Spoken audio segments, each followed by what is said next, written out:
बोलो सियावर रामचंद्र भगवान की जय। मेरे प्रभु राम, हम सबके श्री राम के इस 88वें संस्करण में आप सभी का हार्दिक अभिनंदन है, हार्दिक स्वागत है। प्रिय मित्रों, आप सबको यह रामचरितमानस का सत्संग बहुत ही सुंदर लग रहा है तो इसको लाइक कर दें, सब्सक्राइब करके बेल आइकॉन जरूर दबा दें और इसको अधिक से अधिक अपने सोशल मीडिया में शेयर करें। यही आप सबकी भगवान के श्री रामचंद्र जी के श्री चरण कमलों में मंगलमय सेवा होगी। तो आइए अब इन्हीं 86वें दोहे से लेकर 87वें दोहे तक की मूल चौपाई का जो हिंदी में भावार्थ आपने सुना भी, मूल पाठ भी सुना, अब जो यथागति यथा सामर्थ्य बन पड़ेगा आप सबके चरणों में निवेदन करें। आप श्रुति श्रोता जन है, आप पीछे से सुनते हुए आ रहे हैं, नहीं सुने हैं तो आप पीछे प्लेलिस्ट पे जाके रामचरितमानस के सभी संस्करणों को सुनने का प्रयास करें। प्रसंग यह चल रहा है कि भगवान शिव समाधि में बैठे हुए हैं और समाधि में बैठने के कारण इस सृष्टि का संचालन जो है सामान्य रूप से सही ढंग से नहीं चल पा रहा है। सभी देवताओं ने कामदेव से विनती की, प्रार्थना की, हे कामदेव आप भगवान शिव के पास जाओ और उनको समाधि से विरत करके उनको समाधि से बाहर लाओ ताकि इस सृष्टि का संचालन सुचारू रूप से चल पड़े। क्यों? क्योंकि इस समय तारका रूप का जो आतंक है, अनाचार है, वे सारे संसार में फैला हुआ है, वे किसी को भी शांति से रहने नहीं दे रहा और तारकासुर का वध सिर्फ भगवान शिव का पुत्र ही कर सकता है, ऐसा उसको वरदान मिला हुआ है। लोक हित के कारण परहित से बड़ा कोई धर्म नहीं होता है। परहित के धर्म के नाते जो है कामदेव ने अपने मृत्यु को हाथों पे लेके भगवान शिव की ओर आगे बढ़ा है। यह सारा प्रसंग आप पिछले संस्करण में सुन चुके हैं। आगे का यह है कि जैसे ही सकल कला कर कोट विद हार्यो सेन समेत चली न अचल समाधि शिव कोप हृदय निकेत, और कामदेव ने अपनी सारी कलाएं दिखा के, करोड़ों कलाएं यहां लिखी, करोड़ों प्रकार की कलाएं देख के और हार गया। भगवान शिव अपनी समाधि से बाहर नहीं आ रहे हैं। क्यों नहीं आ रहे हैं? क्योंकि भगवान शिव अहरनिश श्री राम श्री राम श्री राम जपते रहते। भगवान शिव ने अपनी श्वासों में भगवान राम को बसाए हुए हैं। प्रिय मित्रों, आप भी अपने श्वासों में भगवान श्री राम को बसा लीजिए। हमने बसा रखा है श्री राम श्री राम, और श्री राम को जब हम अपने श्वासों में बसा लेते हैं तो भगवान का रूप आपके हृदय में प्रकट हो जाता है। नाम रूप फिर भगवान की लीला आपके जीवन में प्रकट हो जाती है और आपका यह शरीर ही धाम बन जाता है। हम सबके जीवन का कल्याण हो जाता है। तो भगवान समाधि से बाहर नहीं आ रहे हैं, श्री राम का निरंतर जप करते हुए। समाधि मतलब जहां पे बुद्धि समत्व में स्थापित हो चुकी है, जहां बुद्धि को कुछ भी नहीं चाहिए, कोई भी कुचाल बुद्धि नहीं चलती। प्रिय मित्रों, आज संसार में जो काले राक्षस है वे संसार में सारे प्रकार की उत्पत्ति मचा के, आज संसार में जो भी आपको दुष्प्रवृत्तियां सब कुछ देख रही है, आज का राक्षस कालनेमी है जो हम सबकी बुद्धि में समाहित है। आज आप देख रहे हैं कि संसार में जितने भी उत्पात मचा रखा, कोई सामान्य सीधे लोगों ने नहीं मचा रखा। सामान्य सीधे लोग तो अपनी बेचारे आजीविका में ही परेशान रहते हैं। जितनी भी कुचाल है, जितनी भी चीजें ऊट पटांग संसार में कर रहे हैं, वे सारे बुद्धिमान लोग कर रहे हैं। क्यों? क्योंकि एन प्रेम प्रकारेण अपने स्वार्थ की सिद्धि को बुद्धि कहते हैं। जब एन केन प्रकारेण हम अपनी स्वार्थ की पूर्ति में लग जाते हैं, चाहे चोरी करना पड़े, चमारी करना पड़े, कुछ भी करना पड़े, बस हमारा अपना स्वार्थ सिद्ध हो जाए, इसी को राक्षसी वृत्ति कहते हैं मित्रों। तो आज चूंकि राक्षस काले में हम सबके मन में समाया हुआ है, सबके मन में, और सबकी बुद्धि उसी काल नेमी से प्रेरित होके कुचाल की ओर आगे बढ़ रही। हर व्यक्ति ऊट पटांग कर रहा है। जिनके पास करोड़ों रुपए है उनकी भी वासना और लिप्सा खत्म नहीं हो रही है, वे अरबों की ख्वाब देख रहे हैं और अपनी जिंदगी को व्यर्थ गवाए जा रहे हैं, व्यर्थ गवाए जा रहे हैं। क्यों? क्योंकि मन में शांति नहीं है, और जब तक आपके जीवन में शांति का आविर्भाव नहीं होगा, आपके जीवन में शांति का जागरण नहीं होगा, तब तक आपके हृदय में आनंद गंध परमात्मा खेल नहीं सकता। जब तक आपके जीवन में शांति स्थापित नहीं होगी, आपके मन शांत नहीं होगा पूरी तरीके से, तब तक उस हृदय में आनंद गंध परमात्मा का दर्शन नहीं होगा। यह सिद्धांत है। जैसे जब तक कोई तालाब की कल्पना कीजिए, तालाब में हिलोरे चलते रहते हैं, उसका जल गंदा होता है, तब तक उसकी परछाई नहीं दिखते हैं, पर जल उसका पूरी तरीके से शांत प्रशांत हो जाता है।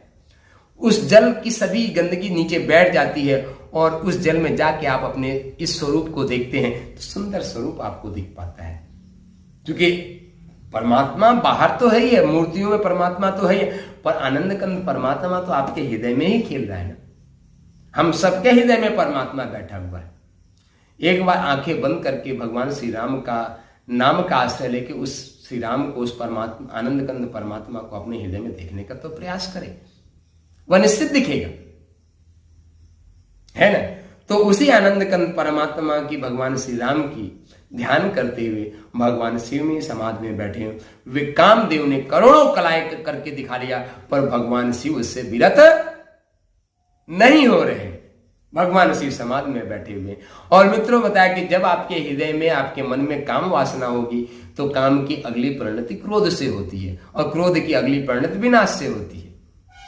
यहां भी कामदेव क्रोधित होता है, और क्रोधित होकर लिखा है कि अपने बाण को मतलब कि उठाता है और तानता है। कहां तक तानता है? अपने कान तक।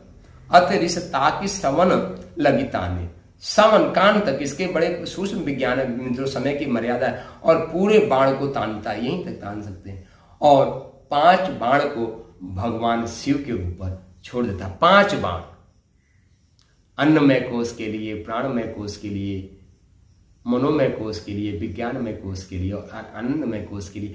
5 कोश होते हैं ना हमारे शरीर के, 5 कोशों को वेदित करने के लिए 5 बाण जो है भगवान ने छोड़ दिया। 5 तत्वों को करने के लिए, अग्नि, वायु, अग्नि, पृथ्वी और जल, क्योंकि 5 वायु जब तक कार्यशील नहीं होगी तब तक समाधि नहीं होगी। 5 कर्म को है, और भगवान जो है शिव जो है समाधि से बाहर निकला है। बोलो देवादिदेव महादेव भगवान की जय।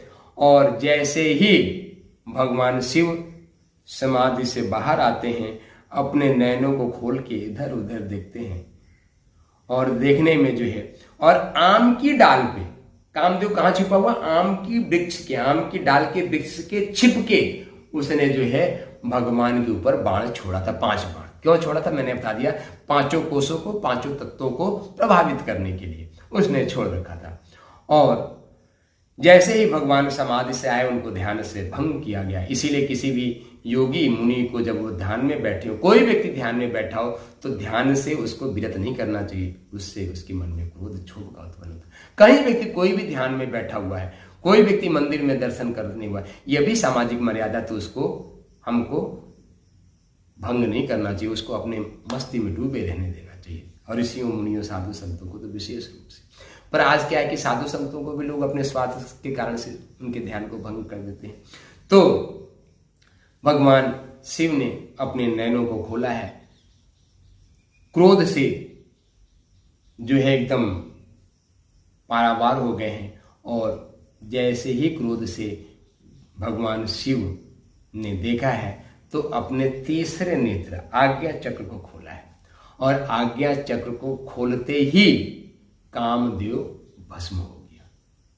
मित्रों, यह सिद्धांत है, यह एक साधना भी है। जिस दिन आपके आज्ञा चक्र जागृत हो जाता है, उस दिन आपके जीवन से भी काम का नाश हो जाता है। जब तक आज्ञा चक्र जागृत नहीं होता, तब तक आपके जीवन में काम का नाश नहीं होता। तो यह एक सिद्धांत भी है। और जैसे ही भगवान शिव ने अपने आज्ञा चक्र को, तीसरे नेत्र को खोला, कामदेव भस्म हो गया। और जैसे ही कामदेव भस्म हुआ, यह बात रति के पास पहुंची, तो रति तो रोती बिलखती भगवान शिव के सामने आ गई। पर जोगी अकंटक भय पति गति सुनत, रति मूर्छित भय रोदित अदति विदति बहु भांति करुणा करती शंकर पही गई।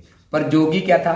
जोगी अकंटक हो गए। जो योगी मुनि अपनी साधना रत में थे, जैसे कामदेव भस्म हुआ, उनकी वे बड़े संतप्त हो गए, क्योंकि कामदेव ने उनको भी प्रेरित कर दिया था। अभी आप पिछले संस्करण में सुना था कि जो ब्रह्म में देखते थे पूरे संसार को, आज वो भी काम में संसार को देखने लगे। कामदेव ने ऐसा प्रभाव छोड़ दिया था कि जो काम से प्रेरित होके कामदेव के से ही पूरे संसार को देखने लगे थे। ऐसे ऋषि जो पूरे संसार को ब्रह्म में देख रहे थे, अयम आत्मा ब्रह्म सर्वम कल्पितम ब्रह्म, वो भी काम से प्रेरित हो गए।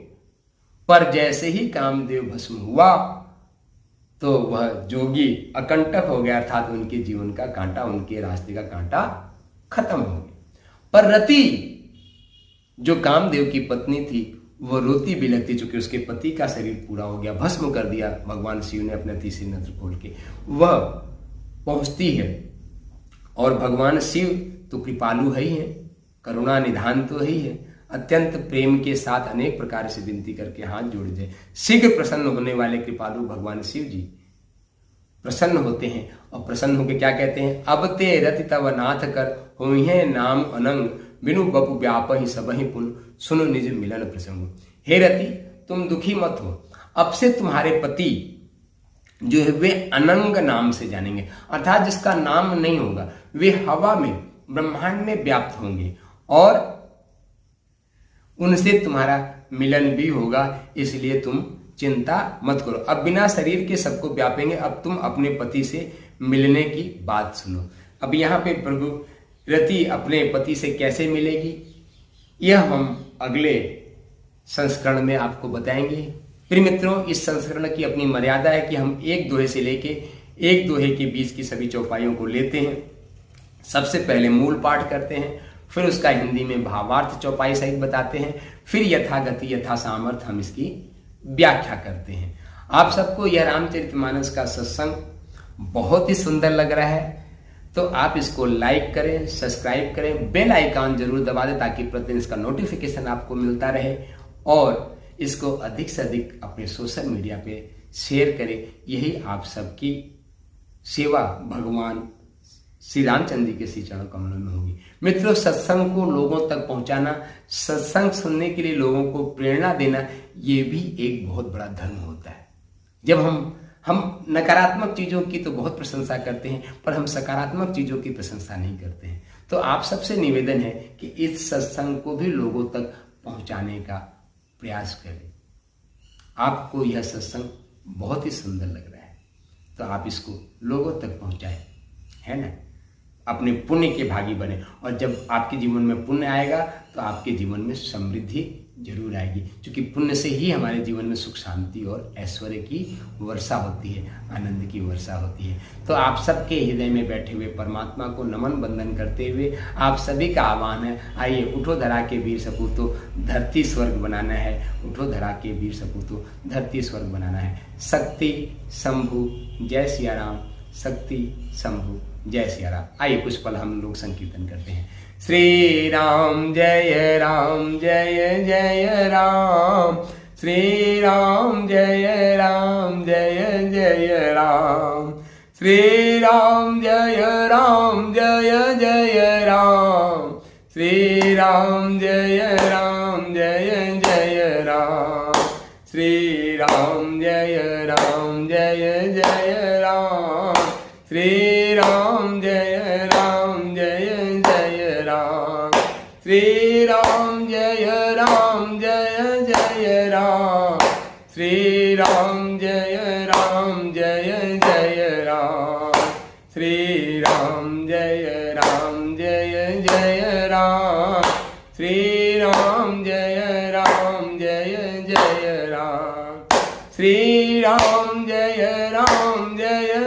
जय राम, श्री राम जय जय राम, श्री राम जय जय राम, श्री